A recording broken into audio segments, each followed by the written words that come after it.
வணக்கம் வணக்கம். அவதா அஸ்ட்ராலஜி மீட்ஸ்ல உங்க எல்லாரையும் வரவேற்கிறேன். சார் வணக்கம் சார். வணக்கம் வணக்கம். இன்னைக்கு என்ன டாபிக்க ஓரைக்கு கொண்டு வந்திருக்கீங்களா? சார் சில சந்தேகங்களை கேட்கறேன்னு சொன்னாங்க சார், அதுக்காக தான். ஓரைகள் ஓரைகள் வந்தது, அதோடைய யமகண்டம் இந்த காலத்துல ஓரைகள் வந்தால் எப்படி இருக்கும் அப்படிங்கலாம் சின்ன சந்தேகங்கள் சார். யமகண்டங்கள் ஓரை எனக்கு புரியல. ஒவ்வொன்றும் வேற இல்ல வேற சார், அமைப்பு. யமகண்டம் நடக்கும்போது நல்ல ஓரை நடந்தால் அந்த காரியத்தை செய்ய வாய்ப்பு இருக்குமா இருக்காதா அப்படின்னு.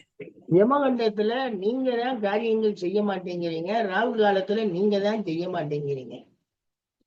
ஒன்னும் யமகண்ட ராகு காலம் பாருங்க, இல்லாட்டினா நேரம் ஓரைக்கு போங்க. ஏதாவது ஒண்ணு கையில எடுங்க. ரெண்ட கையில எடுத்தீங்கன்னா நம்ம காரியங்கள் செய்யவே முடியாதுங்க. ஏற்கனவே காரியங்கள் செய்யறதுல செயல்கள் செய்யறதுல நம்ம பல விஷயங்களை யோசிச்சுக்கிட்டு இருக்கப்ப எல்லாம் சரியா நீங்க காரியம் செய்யணும்னா நம்ம வாழ்க்கை முடிஞ்சிருங்க. ஒரு காரியம் கூட செய்ய முடியாது. இதை பார்ப்போம் அதை பார்ப்போம் அதை பார்ப்போம்ட்டு அப்படியே பார்த்துக்கிட்டே தான் இருப்போம். ஏன்னா ஓரை ஒரு சாதாரண விஷயம்ங்க. அதுல ஒரு மண்ணாங்கட்டியும் கிடையாதுங்க. நல்ல நேரங்களை பாக்குறப்ப அந்த காலத்துல என்ன பண்ணாங்க, சார்டியன்ஸ் என்ன பண்றா, சட்டர்ஜி எழுதியிருக்காரு புக்கு, கேலண்டர் சிஸ்டம் சொல்லி, பிராட்காஸ்டிங் பப்ளிகேஷன்ஸ் அந்த புக்கு இருக்கு. அவங்க என்ன சொல்றாங்க, இவங்க அதை கண்டுபிடிச்சாங்க சார். சனிக்கிழமை காலையில 1 மணி நேரம் அவங்களா பிரிச்சிருக்காங்க. காலையில சனி ஓரை, சனிக்கிழமை காலையில சனி ஓரை. அதுக்கு அடுத்த பிளானட் யாரு? சனிக்கு அடுத்த பிளானட் யாரு? சனி ரொம்ப டிஸ்டன்ஸுங்க. அதுக்கு அடுத்து டிஸ்டன்ஸ் பிளானட் எது? குரு. 1 மணி, அதுக்கு அடுத்த 1 மணி நேரம் குரு ஓரை. அதுக்கு அடுத்து டிஸ்டன்ஸ் பிளானட் யாரு? மார்ஸ். செவ்வாய் ஓரை. அந்த செவ்வாய் ஓரை முடிஞ்ச உடனேயே என்ன வருது? அதுக்கு அடுத்தாப்புல சன்னுடைய ஓரை வந்து, அதுக்கு அடுத்த பிளானட் எர்த்து, அதுக்கு அடுத்த பிளானட் வரிசையா நம்ம போகணும். இது வெளிவட்ட கோளுக்கு அவங்க கொடுத்திருக்கிறாங்க. வெளிவட்ட கோளுக்கு என்ன கொடுத்திருக்காங்க? சனி குரு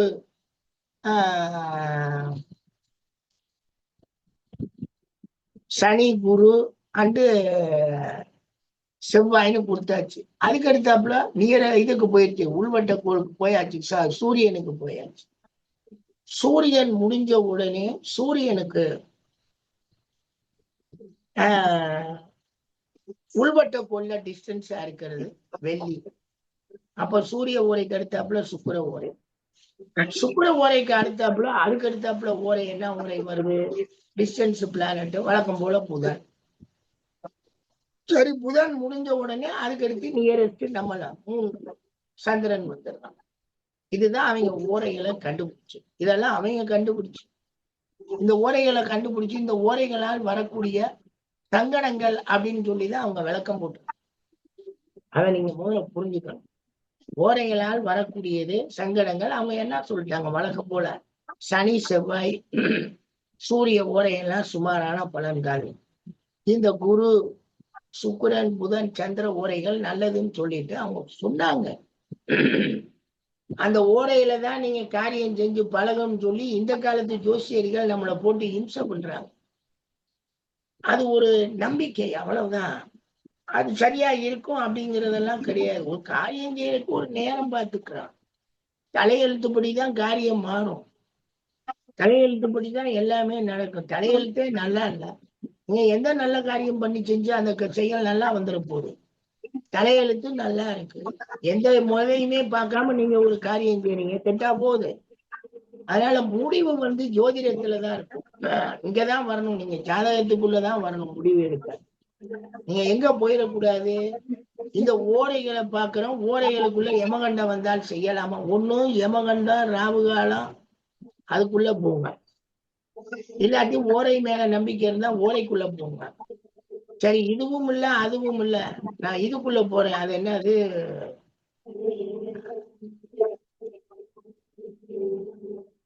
இந்த கௌரி பஞ்சாங்கத்துக்குள்ள போய் பாக்குறேன் அப்படின்னா அதுக்கு என்னன்னு பாருங்க. என்ன ஏதாவது ஒண்ணு மாத்திரம் பார்த்துட்டு நீங்க காரியங்கள் செய்யுங்க. ஒன்னோட ஒண்ணு போனா ஒண்ணுக்கு ஒண்ணு ஒத்து வராது. இப்ப கௌரி பஞ்சாங்கத்துல விஷம்னு சொன்ன காலத்துல எல்லாம் இந்த ராகு காலம் வருது. அது ஏதோ ரெண்டு ஒத்து போற மாதிரி இருக்கே தவிர மீதி எதுவுமே நல்லா இருக்காது.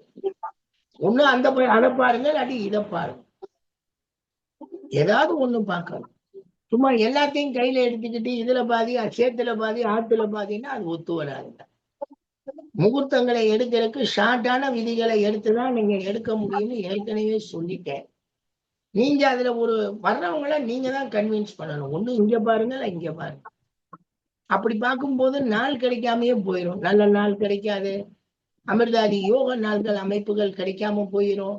திதிகள் இல்லாம போயிடும். நட்சத்திரங்கள் இல்லாமல் போயிடும். அப்படிங்கிறப்ப உங்களுக்கு எதைதான் நீங்க பிக்ஸ் பண்ண போறீங்க? ஒரு அளவான விதிகளை கையில எடுத்துக்கிட்டு ஒரு செயல் செஞ்சிட்டீங்கன்னா செயல் நடந்துரும். நீங்க ஒரு நல்ல முகூர்த்தங்களை நான் பல தடவை உங்களுக்கு சொல்லியிருக்கேன்.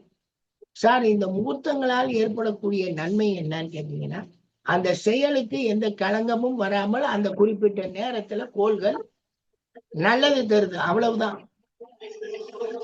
முகூர்த்தங்களால் ஏற்படக்கூடிய நன்மை என்ன? கோள்கள் நல்லது தருது. அவ்வளவுதான். மற்றபடி நீங்க நினைக்கிற மாதிரி நல்ல முகூர்த்தத்துல அந்த காரியம் செஞ்சுட்டு அது வாழ்நாள் முழுவதும் நல்லா இருக்குன்னு சொல்றதெல்லாம் உலகமாக போய் எப்ப நீங்க பாவ ரீதியாக ஜாதகங்களை கணிக்கிறதுக்கு உள்ள வந்துட்டீங்களோ, இதுதான் வாழ்நாள் தீர்மானிக்குது, நம்ம எதிர்காலத்தை தீர்மானிக்குதுன்னு நீங்க முடிவு பண்ண பின்னாடி எந்த காரியம் செஞ்சாலுமே அது பொது அமைப்புலதான் நீங்க முகூர்த்தங்களை பார்க்கணுமே தவிர, ஒரு நல்ல நேரத்தில் காரியம் செய்தால் அது வாழ்நாள் முழுவதும் நன்மை அளிக்கும்ங்கிறத முதல்ல மறந்துருங்க. அப்படி ஒண்ணு கிடையாது ஜோதிடத்துல. அப்படி ஒண்ணு இருக்குமே ஆனால் நம்ம இவ்வளவு ஒருத்தர் தனி மனித ஜாதகம் எழுத வேண்டியதே கிடையாது. அதுக்கு நமக்கு வாய்க்கவே வேணாம். என்ன செய்ய போறோம்? ஒரு நல்ல நேரத்தை தேர்ந்தெடுத்து அந்த காரியத்தை செஞ்சு அது வாழ்நாள் முழுவதும் நல்லா இருக்கும்ல. அப்புறம் என்ன, வியாபாரம் தொடங்குறான், ஒரு நல்ல நேரத்துல தொடங்கிட்டு அவனுக்கு லாபம் கொட்டுன்னு கொட்டி அவன் அல்லோன்னு சொல்லி மூட்டை மூட்டையா கட்டி அவன் 10 தலைமுறைக்கு சம்பாதிப்பான்ல. நீங்க கொடுக்குற நல்ல நேரத்துல அந்த காரியம் நல்லா நடக்குதுன்னா, அது நடக்கலைன்றதுனாலதானே அவன் ஜாதக புலனை கேட்டுக்கிட்டு இருக்காங்க. என்ன சார் முகூர்த்தம் நல்ல முகூர்த்தம் வச்சு கொடுத்தீங்க, கல்யாணம் பண்ணா பொண்ணு டைவர்ஸ் கேட்குது, டைவர்ஸ் ஆகி போயிருச்சு, என்ன சார் பண்றது? அது உன் ஜாதக விதி. உன் ஜாதகத்துல முகூர்த்தம்ங்கிறது என்னன்னு உங்களுக்கு சார் டிப்ளமோ கிளாஸ்லயே சொல்லிட்டேன் சார். முகூர்த்தம் என்பது நீங்கள் குறிக்கக்கூடிய அந்த நேரம் 1 மணி நேரம் 1.5 மணி நேரம் எடுத்தீங்கன்னா அந்த குறிப்பிட்ட செயலுக்கு உண்டான அமைப்புகள்ல கோள்கள் கெடாமல் அந்த செயல்களை முடிச்சு வைக்குங்கிற ஒரு நம்பிக்கை. அவ்வளவுதான் முகூர்த்தத்துல. வேற அந்த எல்லாமே ஜாதகப்படிதான் நடக்கும். ஜாதகப்படிதான் எல்லாமே செய்யணும். அப்படிங்கிறப்ப நீங்க அதை புரிஞ்சுக்கணும். அதாவது ரஹ்மான் சொல்லி எத்தனையோ பேர் இருக்காங்க. முஸ்லிம்ல ரஹ்மான் சொல்லி எத்தனையோ பேர்கள்ல இருக்கிறாங்க. அதே மாதிரி ஏஆர் ரஹ்மானும் இருப்பாங்க. அது நமக்கு தெரியாது. ஒரு 5 பேரோ 10 பேரோ ஒரு தமிழ்நாட்டுல இருக்கக்கூடிய முஸ்லிம்ல ஒரு 10 பேர் ஏஆர் ரஹ்மான் கூட இருக்கிறாங்க. அவங்க யாருமே பெரிய மியூசிக்கா வரல. ஒருத்தர் வந்திருக்கார், அவரு ஜாதக கோளாறு நல்லா இருந்திருக்கு. அவர் போய் கேட்க ஒருத்தர் ஏஆர் ரஹ்மான்னு பேர் வச்சு கொடுக்க அவர் எந்திரிச்சு வர்றாரு. அவ்வளவுதான். இதுக்காக இந்திரா காந்தின்னு பேர் எத்தனையோ பெண்களுக்கு வச்சிருந்தாங்க. அதை விட பெரிய விஷயம் இந்திரா பிரியதர்ஷினின்னு எல்லாம் வச்சிருந்தாங்க. அந்த மாதிரிதான் பிரதம மந்திரியா வந்துட்டே தவிர மத்த யாரும் இல்லை. எல்லாமே உங்க ஜாதகப்படி நடக்கும் சார். இந்த விஜய்னு இன்னைக்கு ஒரு நடிகர் அழகாக முதலமைச்சர் ஆயிருக்காரு. யார் எதிர்பார்த்தா? எத்தனை பேர் என்னென்ன பேசுனாங்க? அவர் பாட்டுக்கு முதலமைச்சர் ஆகி உட்கார்ந்து அவர் வேலை பார்த்துட்டு இருக்காரு. எனவே ஜாதகங்கள் உண்மை. நல்ல நேரம் அப்படிங்கறத அந்த குறிப்பிட்ட நிகழ்வுக்கு எந்த ஒரு கெடுதலும் வரக்கூடாதுங்கிறதுக்காக கணிக்கிறோம்.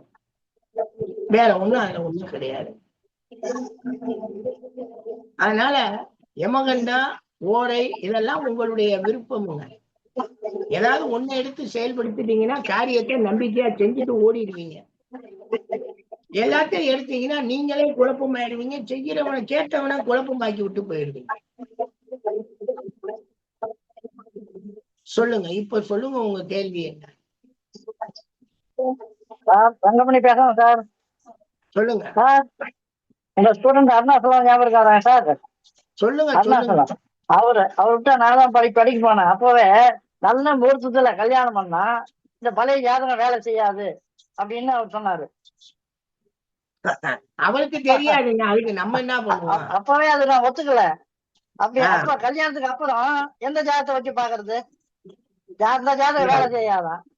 நல்லது இல்ல கெட்டது எந்த ஜாதகம் அதாவது வச்சு பாக்குறதுன்னு கேள்வி நான் கேட்டேன். தான் சொல்றேன்ல ஆ, சார், ஆ, ஆ, என்கிட்ட ஜோதிடம் கத்துக்கிட்டு வாழ்வோம் அப்படின்ற ஒரு குரூப் இருப்பாங்க, ஆ, வெறும் ஆ, பட்டம் வாங்கிட்டு என்னத்தையாவது ஆ, சொல்லுவோன்ற குரூப்பும் ஆ, இருப்பாங்க. ஆ. அதனால இப்ப நான் என்னோட அனுபவத்துல அவங்களை ஆ, அதெல்லாம் எடுத்துக்கிறது இல்ல. இப்ப என்னோட அனுபவத்துல இந்த நல்ல நேரம் கெட்ட நேரம் இதெல்லாம் நான் பாக்குறதே கிடையாது. கோயிலுக்கு போய் சாமி கும்பிடுறது கிடையாது. நான் இப்ப ஒரே ஒரு வார்த்தை சொல்றேன்னா அந்த கட்டத்தை மீறி ஒண்ணும் கிடையாது. அது ஒரு வார்த்தை அது சத்தியமான உண்மை.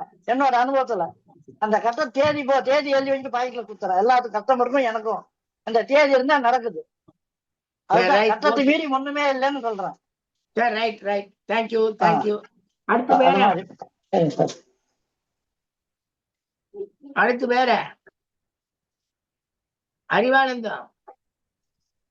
சார் இது இந்த ஒரு சில விஷயங்கள் தான் சார் வந்து மக்கள் என்கிட்ட கேட்கும் போது சொன்னது சார். இது இல்ல, மாதிரி ராகு காலம் வரும்போது நல்ல மக்கள் ஓரை வரும்போது கேட்கறத நம்ம செய்யலாமா? கேள்வியா வச்சுக்கிட்டு கேட்டுக்கிட்டு இருக்கோம்.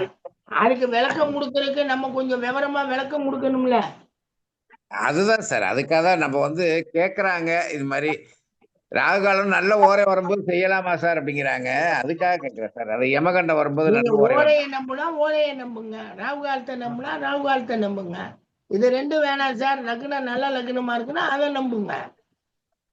அதான் எது கொஞ்சம் அதிகமா வேலை செய்யும், ஓரை செய்யுமான்னு ஒரு நம்பிக்கையில கேக்குறாங்க சார். இல்ல இல்ல, அதெல்லாம் எதுவுமே வேலை செய்யாது. எந்த வேலையும் நீங்க நல்ல நேரத்துல செஞ்சு உங்களை நல்லதுக்கெல்லாம் கொண்டு போகாது. அதெல்லாம் உங்க ஜாதக கோளாறு. உங்க ஜாதகத்துல நீங்க தசாநாதர்கள் நல்லா இருக்காங்கன்னா நீங்க எப்ப ஆரம்பிச்சாலும் அது நல்லா தான் இருக்கும். தசாநாதர்கள் நல்லா இல்லைன்னா நீங்க எத்தனை நல்ல நேரத்துல எப்படி தொடங்கினாலுமே அது கெட்டுத்தான் போகும். முகூர்த்தம் இதுதான் என்பது வந்து சத்தியமான வார்த்தை சார். சரிங்க சரிங்க, தேங்க்யூ ரங்கமணி, தேங்க்யூ. தேங்க்ஸ் ஏன்னா சார், தேங்க்ஸ் சார். ஆக நம்ம வந்து என்ன முடிவுல இருக்கணும் அப்படின்னு கேட்டீங்கன்னா, நாம நமக்குள்ள தெளிவா இருக்கணும், எதையுமே தெளிவு பண்ணிக்கணும். என்ன அவங்க வந்து என்ன சொல்லுவாங்க, நல்ல முகூர்த்தத்தால தான் சார் குறிச்சு கொடுத்தாரு, இப்படி கெட்டு போச்சுன்னா முகூர்த்தம் என்பதற்கு என்ன அர்த்தம்ங்கிறத நம்ம சொல்லி இருக்கிறோம். நான் நிறைய இடத்துல சொல்லியிருக்கேன், வகுப்புகள்ல சொல்லி இருக்கிறேன். நம்மளுடைய 97 98 இங்க சிஎஸ்ஐ ஸ்கூல்ல எடுக்கும்போது முகூர்த்தத்துக்கு அந்த விளக்கம் கொடுத்தோம். கிளாஸ்ல இருக்கவங்க எல்லாருமே கைதட்டினாங்க, பரவாயில்லையே கரெக்டா முகூர்த்தத்துக்கு என்ன வேலை செய்யும் அப்படிங்கிறத சொல்லிட்டோமே அப்படின்னு. சார், சிலர் வந்து விளக்கம் கொடுக்காம இருப்பாங்க, அது நமக்கு தேவையில்லை. நம்ம விளக்கம் குடிக்கிற தன்மையில பட்டதாரியா இருக்கிறோம், நம்ம வந்து பகுத்து பார்க்கக்கூடிய தன்மையில இருக்கிறோம். எது சரி எது தவறுன்னு நமக்கு புரியும். நம்ம கேஸ் ஸ்டடிஸா யோசிக்கிறோம். அது எப்படி ஒரு டயத்துல நம்ம செஞ்சுட்டா எல்லாம் சரியா வந்துரும்னா நமக்கு எதுக்கு ஜாதகம் இருக்கணும்? எதுக்கு இவ்வளவு பெரிய ஜோதிட சாத்திரம் வேணாமே, வெறும் மூர்த்த சாத்திரத்தை மட்டும் கையில வச்சுட்டு போயிருக்கலாமே. இவ்வளவு கஷ்டம் நமக்கு தேவையில்லையே, நம்ம வாழ்றதுக்கு தானே வந்திருக்கிறோம், வாழ்ந்துட்டு போலாமே அப்படின்ற அந்த முடிவுக்கு போயிருக்கலாம். அது நடக்கல. இவ்வளவு அற்புதமான கலை சார் ஜோதிடம். இங்க முகூர்த்தம்னு ஒரு அமைப்பை நம்ம ஏற்படுத்தி வச்சிருக்கோம், ஒரு முகூர்த்தம் வச்சிருக்கோம், வாஸ்து பனிச்சக்கரம் எல்லாத்தையும் மக்கள் நம்பினா. இன்னைக்கு இருக்கக்கூடிய அறிவியல் உலகத்துல நம்ம பல விஷயங்களை அறிவியலுக்கு தகுந்த மாதிரி மாறிக்கிட்டோம்னா நம்ம நல்லா இருப்போம். இல்ல இன்னமும் அறிவியல் வளராத அந்த 200 ஆண்டுகளுக்கு முன்னாடி இருக்கக்கூடிய அதே உலகத்துல சொல்லப்பட்ட அந்த விஷயத்தவே திரும்ப திரும்ப நம்ம சொல்றோம்னா, அட போடா இவங்க ஜோசியம்ட்டு போயிடுவாங்க. எதை ஒதுக்கணும், எதை எடுத்துக்கணும், எதுக்காக எது சொல்லப்பட்டது, ஏன் சொல்லப்பட்டது, அதனால் பயன் என்னவாக இருக்கு, அந்த பயனால் நம்ம அடையக்கூடிய நன்மை என்ன அல்லது தீமை என்ன, அதை நம்ம புரிஞ்சுக்கணும். அதெல்லாம் நீங்க கேஸ் ஸ்டடிஸ்ல தான் கண்டுபிடிக்க முடியும். எல்லாத்தையும் கேஸ் ஸ்டடிஸ்ல தான் கண்டுபிடிக்க முடியும். இன்றைய உலகத்துல பெண்கள் வந்து ஏகப்பட்ட ஆண்கள் வந்து அட்ஜஸ்ட் ஆகிறது கிடையாது. நீ அந்த வேலை பார்த்தா நான் இந்த வேலை பார்ப்பேன், நானும் சம்பாதிக்க போறேன் நீயும் சம்பாதிக்க போறேன், நான் வீட்டுல இருக்கேன், நான் உனக்கு எல்லா வேலையும் பார்த்து வைக்க, நானும் வேலைக்கு போயிடுறேன்ல அப்படிங்கிறப்ப நீ மிச்சம் இருக்கிறப்ப நீ கொஞ்சம் வேலை பாரு, நான் வேலை பார்க்கறேன், இல்லை 2 பேருக்கும் பொதுவா ஒரு வேலைக்காரியை வைப்போம். வேலைக்காரியை வச்சு நீ என்ன பண்றேன்னு எனக்கு தெரியாது, வேலைக்காரனை வச்சா நான் என்ன பண்றேன்னு உனக்கு தெரியாது அப்படின்னு பல பிரச்சனைகள் இன்னைக்கு ஓடிக்கிட்டு இருக்கு வாழ்வியல் அமைப்புல. அதனால கொஞ்சம் கவனமாக நம்ம கண்டுபிடிக்க வேண்டியது, வாழ்க்கையை வாழ வேண்டிய அமைப்புல அவங்களுக்கு சொல்ல வேண்டிய விஷயமெல்லாம் நிறைய இருக்கு. நிறைய இருக்கு. பெண்ணு வந்து டைவர்ஸை பத்தி பெண்கள் கவலைப்படாமல் உலகமா போயிடுச்சு. அப்புறம் நீங்க என்ன பண்றீங்க? மூர்த்தங்களை வந்து நீங்க நல்ல மூர்த்தம் பார்த்து கல்யாணம் பண்ணி வைக்கிறப்ப அந்த பொண்ணுங்க வந்து வாழ பாக்குதுங்க, அண்டர்ஸ்டாண்டிங் சரியில்லைன்னா டைவர்ஸ் அப்பா மியூச்சுவல்லே போயிருவோம் அப்படின்ட்டு போயிடுறாங்களே. அவங்க டைவர்ஸ் ஆனவங்களை கல்யாணம் பண்றதுக்கு அங்க ஆண் ரெடியா இருக்காங்க. அப்ப என்ன ஆகுது? நீங்க மூத்தமா போகுது இல்ல. அததான் நம்ம வந்து பலன்கள்ல அடிக்கடி சொல்லுவோம். கால தேச வர்த்தமானம், ஜாதி மத நிரபேதம், யுக்தி சுருதி அனுபவத்துடன் பலன்களை கூறுங்கள். ஏன் சொல்றோம்னா இதனாலதான். இதுதான் நமக்கு இருக்கக்கூடிய சேலஞ்சு. இதைத்தான் நம்ம சொல்றோம்.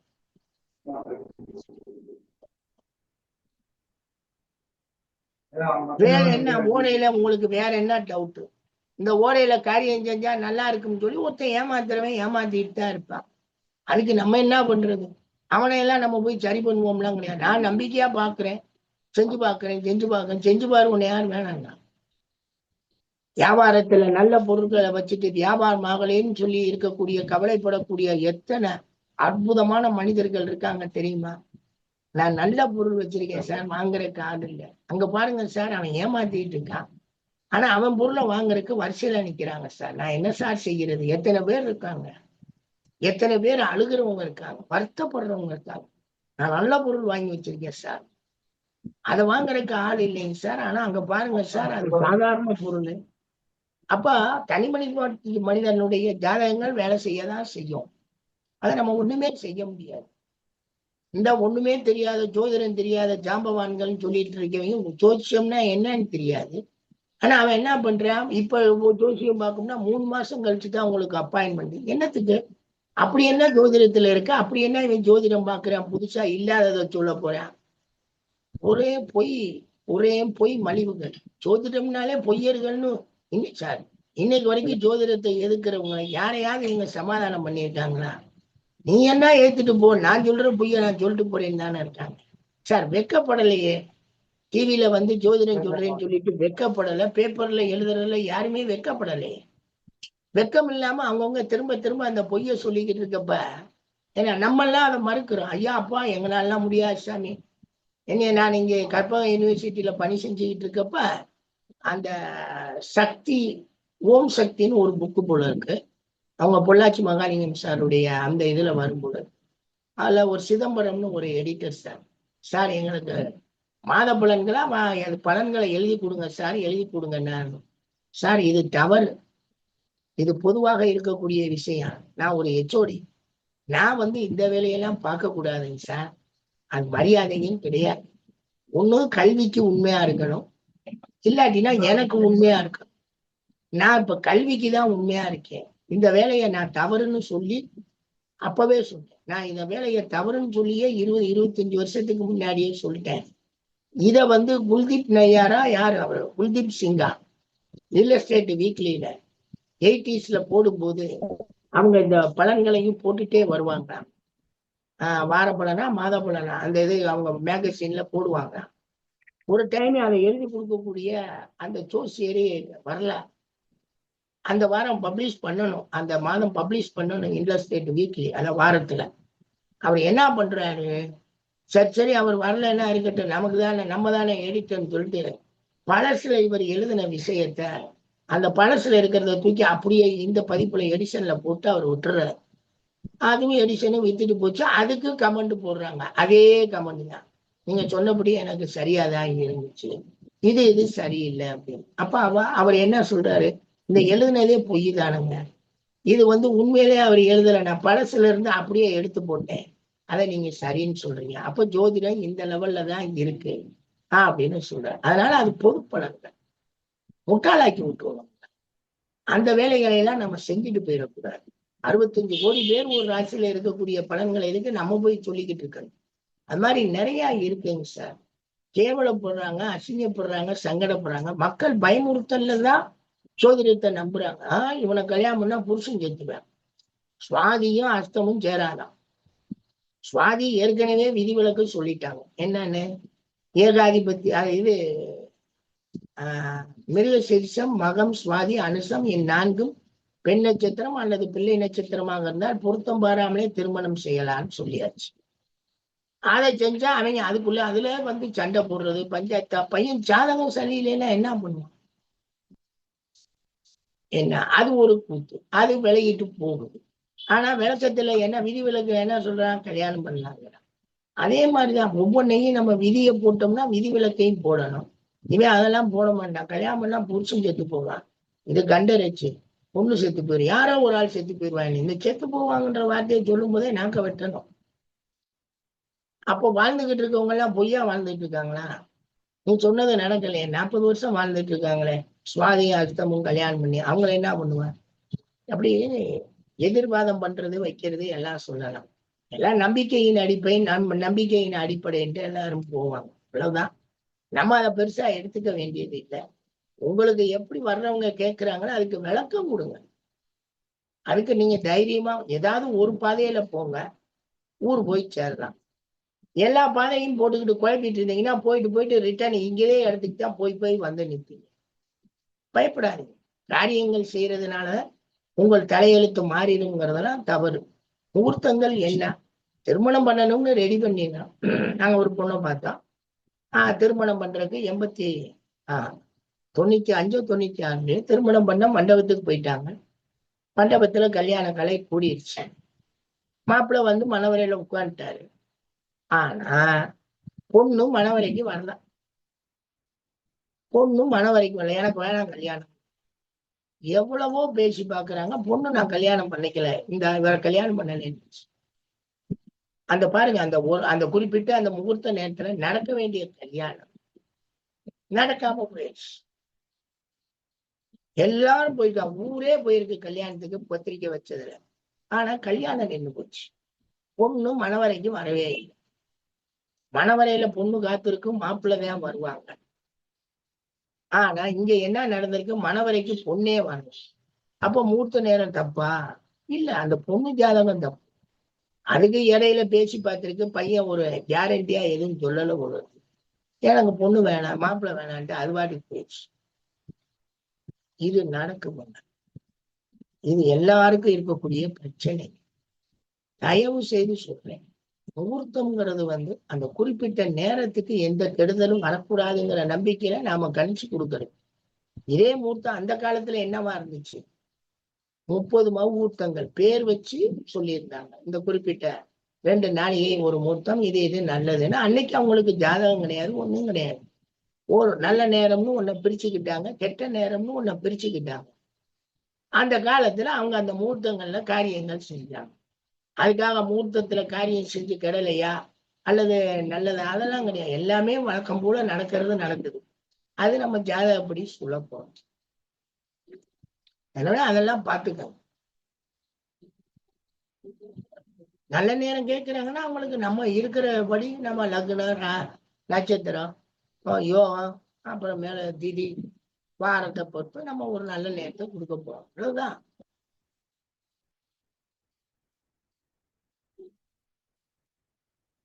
வேற என்ன இருக்கு? வேற ஏதாவது கேட்குறீங்களா?